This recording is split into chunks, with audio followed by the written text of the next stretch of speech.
അമ്പലപ്പുഴയിലാണ് വിജയലക്ഷ്മി എന്ന യുവതിയെ കൊന്നു കുഴിച്ചുമൂടി കോൺക്രീറ്റ് ചെയ്തത്. നിർമ്മാണം നടക്കുന്ന സ്ഥലത്തേക്ക് കൊണ്ടുവന്ന് അവിടെ കുഴിച്ചിടുകയായിരുന്നു. കരുനാഗപ്പള്ളി സ്വദേശിയാണ് കൊല്ലപ്പെട്ട വിജയലക്ഷ്മി. ശരത്ത്, ഇത് സിനിമയെ പോലും തോൽപ്പിക്കുന്ന ഒരു നാടകീയതയാണല്ലോ കരുനാഗപ്പള്ളിയിൽ അരങ്ങേറിയിരിക്കുന്നത്. ഇപ്പോൾ കരുനാഗപ്പള്ളി പോലീസ് ഇക്കാര്യത്തിൽ കണ്ടെത്തിയിരിക്കുന്ന കാര്യങ്ങൾ എന്തൊക്കെയാണ്? വിജയലക്ഷ്മിയെ തന്ത്രപൂർവ്വം ഇവിടേക്ക് എത്തിക്കുകയായിരുന്നോ ജയചന്ദ്രൻ? സുജയ, നിലവിൽ ഇപ്പോൾ പോലീസിന്റെ നടപടി, അതായത് ഈ തെളിവെടുപ്പ് നടപടികൾ പൂർത്തീകരിക്കുക എന്നുള്ളതാണ്. ഒപ്പം തെളിവ് ശേഖരണം ഉൾപ്പെടെയുള്ള നടപടികളും ഇതിന്റെ ഭാഗമായി നടക്കുന്നുണ്ട്. നിലവിൽ എന്തായാലും ഈ കൊലപാതകം നടത്തിയ ജയചന്ദ്രൻ ഉൾപ്പെടെ ഈ വീട്ടിനകത്താണുള്ളത്. ഈ വീട്ടിനുള്ളിൽ വെച്ചാണ്, അതായത് ഇത് തന്നെയാണ് ജയചന്ദ്രന്റെ വീട്. ഈ വീട്ടിൽ നിന്ന് തന്നെയാണ് കൊലപാതകവും നടന്നത്. 6-ാം തീയതിയായിരുന്നു ഇത്തരത്തിൽ വിജയലക്ഷ്മി ഈ വീട്ടിലേക്ക് എത്തിയത്. വീട്ടിലെത്തുന്ന സമയത്ത് ജയചന്ദ്രന്റെ ഭാര്യയും കുട്ടിയും ഈ വീട്ടിലുണ്ടായിരുന്നില്ല. ജയചന്ദ്രൻ ജോലി അന്ന് അവധിയെടുത്ത് ഇത്തരത്തിൽ ഈ വീട്ടിലിരിക്കുകയായിരുന്നു. അമ്പലപ്പുഴയിൽ ക്ഷേത്രത്തിൽ തൊഴാനെന്ന് പറഞ്ഞാണ് വിജയലക്ഷ്മിയെ ഈ വീട്ടിലേക്ക് ജയചന്ദ്രൻ ക്ഷണിച്ചു വരുത്തുന്നത്. ശേഷം അന്നിവിടെ വിജയലക്ഷ്മി തങ്ങിയെന്നുള്ളതാണ്. രാത്രിയാണ് ഈ കൊലപാതകം നടക്കുന്നത്. രാത്രി ഇത്തരത്തിൽ വിജയലക്ഷ്മിയുടെ മറ്റൊരു ആൺസുഹൃത്ത് ഫോണിൽ ബന്ധപ്പെട്ടിരുന്നു. ഇതുമായി ബന്ധപ്പെട്ട് ചെറിയ തർക്കമുണ്ട് എന്നുള്ളതാണ് നമുക്ക് ലഭിക്കുന്ന വിവരം. ആ രീതിയിലുള്ള തർക്കമാണ് പിന്നീട് ഇത്തരത്തിൽ പ്ലെയർ ഉപയോഗിച്ച് വിജയലക്ഷ്മിയുടെ തലക്കടിക്കുകയും പിന്നീട് വിജയലക്ഷ്മി മരണപ്പെടുന്നതിലേക്ക് കാര്യങ്ങൾ മാറുകയും ചെയ്തത്. പിന്നീട് ഈ മൃതദേഹം എത്രയും വേഗം ഒഴിവാക്കാനാണ് ജയചന്ദ്രൻ ശ്രമിച്ചത്. അതിന്റെ ഭാഗമായി ആദ്യഘട്ടത്തിൽ എവിടെ ഈ മൃതദേഹം ഒഴിവാക്കുമെന്ന് പരിശോധിച്ചു. പക്ഷേ അക്കാര്യത്തിൽ വ്യക്തത വന്നില്ല. പിന്നീടാണ് തൊട്ട് സമീപത്തെ വീട്ടിൽ നിർമ്മാണം നടക്കുന്നുണ്ട്. പക്ഷേ അവിടെ ആൾതാമസമില്ല. മാത്രമല്ല സമീപത്തെ വീടായതുകൊണ്ട് തന്നെ എളുപ്പം ഇവിടെ നിന്ന് മൃതദേഹം മാറ്റാൻ കഴിയുമെന്നുള്ളതാണ് ജയചന്ദ്രൻ കണക്ക് കൂട്ടിയത്. ആ രീതിയിൽ തൊട്ട് സമീപത്തെ വീട്ടിൽ നിർമ്മാണം നടക്കുന്ന വീട്ടിനകത്ത് ഇത്തരത്തിൽ ഈ മൃതദേഹം കുഴിച്ചു മൂടുകയാണ് ചെയ്തത്. ആദ്യഘട്ടത്തിൽ മണ്ണ് തന്നെ ഇട്ട് മൂടുകയാണ് ചെയ്തത്. പക്ഷേ പിന്നീട് മണ്ണ് വിണ്ടുകീറുകയും മൃതദേഹം പുറത്തു വരുന്ന ഒരു സാഹചര്യം ജയചന്ദ്രൻ മുന്നിൽ കാണുകയും ചെയ്തു. അതോടുകൂടി ഇത് കോൺക്രീറ്റ് ചെയ്ത് ഈ മൃതദേഹം പൂർണ്ണമായും ഇത്തരത്തിൽ ഒളിപ്പിക്കാമെന്നായിരുന്നു ജയചന്ദ്രൻ കണക്ക് കൂട്ടിയത്. പക്ഷേ ആ കണക്കുകൂട്ടൽ പാളി എന്നുള്ളതാണ്. അത് എവിടെയാണ് പാളിയത് എന്നുള്ളത് ഇത്തരത്തിൽ ഈ വിജയലക്ഷ്മിയുടെ മൊബൈൽ ഫോണുമായി ജയചന്ദ്രൻ ദൃശ്യം മോഡൽ, അതായത് ഈ മൃതദേഹം മറവ് ചെയ്ത ശേഷം അന്വേഷണ സംഘത്തെ വഴിതെറ്റിക്കാൻ വേണ്ടി മൊബൈൽ ഫോൺ KSRTC ബസ്സിൽ ഉപേക്ഷിക്കുന്നു. അത് എറണാകുളത്തുള്ള ബസ്സിലാണ് ഉപേക്ഷിക്കുന്നത്. ആ രീതിയിൽ ഉപേക്ഷിച്ച മൊബൈൽ ഫോൺ പിന്നീട് KSRTCയിലെ തന്നെ ഉദ്യോഗസ്ഥൻ കാണുന്നു. ഇത് പോലീസിന് കൈമാറുന്നു. മാത്രമല്ല വിജയലക്ഷ്മിയെ കാണാനില്ല എന്ന് പറഞ്ഞ് വിജയലക്ഷ്മിയുടെ ബന്ധു ഇത്തരത്തിൽ കരുനാഗപ്പള്ളി പോലീസിൽ ഒരു പരാതിയും നൽകുന്നു. ഇതിന്റെ അടിസ്ഥാനത്തിൽ വിജയലക്ഷ്മിയുടെ മൊബൈൽ ഫോൺ കേന്ദ്രീകരിച്ച് അന്വേഷണം നടത്തി. ആ രീതിയിൽ നടത്തിയ അന്വേഷണമാണ് മൊബൈൽ ഫോൺ എറണാകുളത്ത് ഇത്തരത്തിൽ കളഞ്ഞു കിട്ടിയെന്നുള്ളത് അന്വേഷണ സംഘത്തിന് മനസ്സിലാകുന്നത്.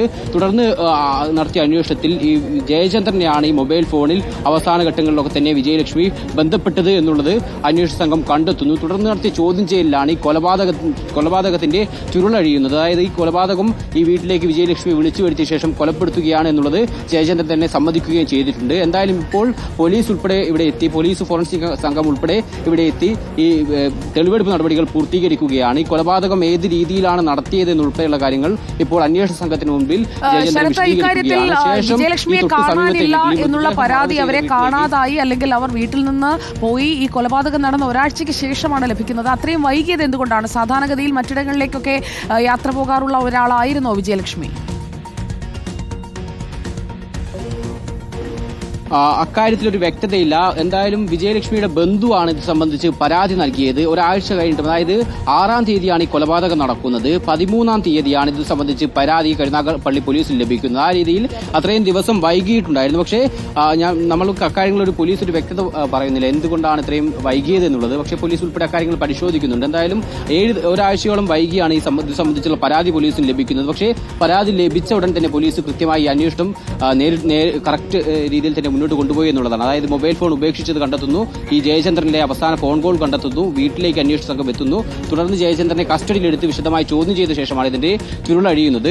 നിലവിൽ എന്തായാലും മൃതദേഹം പുറത്തെടുക്കുക കൂടിയാണ് പോലീസിന് മുന്നിലുള്ള ഏറ്റവും പ്രധാനപ്പെട്ട അടുത്ത നടപടി എന്നുള്ളതാണ്. നിലവിൽ ഇപ്പോഴും മൃതദേഹം ഈ സമീപത്തെ വീട്ടിൽ കുഴിച്ചിട്ട നിലയിൽ തന്നെയാണ്. ഏറ്റവും വേഗം ഈ മൃതദേഹം പുറത്തെടുക്കുക, ഫോറൻസിക് പരിശോധന ഉൾപ്പെടെ നടത്തേണ്ടതുണ്ട്, തെളിവ് ശേഖരണം ഉൾപ്പെടെ നടത്തേണ്ടതുണ്ട്. അതിന്റെ ഭാഗമായിട്ടുള്ള നടപടികളാണ് ഇപ്പോൾ പുരോഗമിക്കുന്നത്. ആദ്യഘട്ടത്തിൽ ഈ തെളിവെടുപ്പിന്റെ ഭാഗമായി ഈ കൊലപാതകം സംബന്ധിച്ചുള്ള കാര്യങ്ങൾ ജയചന്ദ്രൻ അന്വേഷണ സംഘത്തിന് മുന്നിൽ വിശദീകരിക്കും. ശേഷമാണ് ഈ മൃതദേഹം പുറത്തെടുത്ത് ഫോറൻസിക് പരിശോധന ഉൾപ്പെടെ അന്വേഷണ സംഘം നടത്തുക. യുവതിയെ കൊന്നു കുഴിച്ചുമൂടി കോൺക്രീറ്റ് ചെയ്തു. ഈ സംഭവത്തിന്റെ ഒരു തുടക്കം എന്ന് പറയുന്നത് ഇവർ തമ്മിലുള്ള ഒരു പരിചയമാണല്ലോ. ആ പരിചയത്തിന്റെ അടിസ്ഥാനത്തിൽ വിജയലക്ഷ്മി ഇങ്ങനെ കൊല്ലപ്പെടുമെന്ന് കരുതിയൊന്നും ആയിരിക്കില്ല ആ പ്രദേശത്തേക്ക് വരുന്നത്. ജയചന്ദ്രയുടെ വീട്ടിലൊക്കെ വരാറുള്ള ആളായിരുന്നോ വിജയലക്ഷ്മി?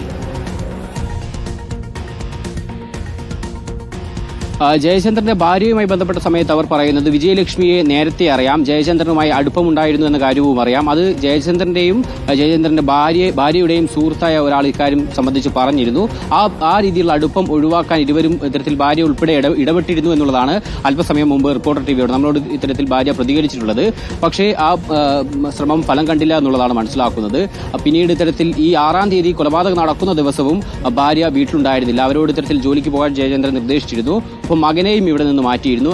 അതിനുശേഷമാണ് ഈ വിജയലക്ഷ്മിയെ ഈ വീട്ടിലേക്ക് കൊണ്ടുവന്നത്. പിന്നീട് ഈ തർക്കത്തിന്റെ ഭാഗമായി കൊലപാതകത്തിലേക്കും കാര്യങ്ങൾ മാറിയത് എന്നുള്ളതാണ് സുജയ.